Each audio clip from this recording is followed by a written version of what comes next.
Ni adalah lada solok yang telah masuk di pohon ya. Ni masa raya kan, kita tinggal balik kampung. Jadi banyak lah yang masuk ya. Tak apalah, kita fikir cara nak buat apa. Kami sebenarnya menanam ni, dia kekurangan air. Kami tak sempat lagi buat sistem siraman ya. Tu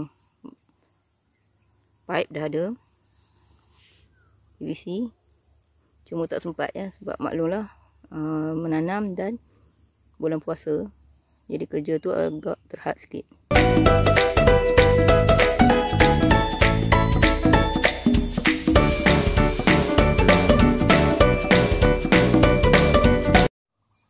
Mula-mula silver shine hanya dipasang untuk tanaman.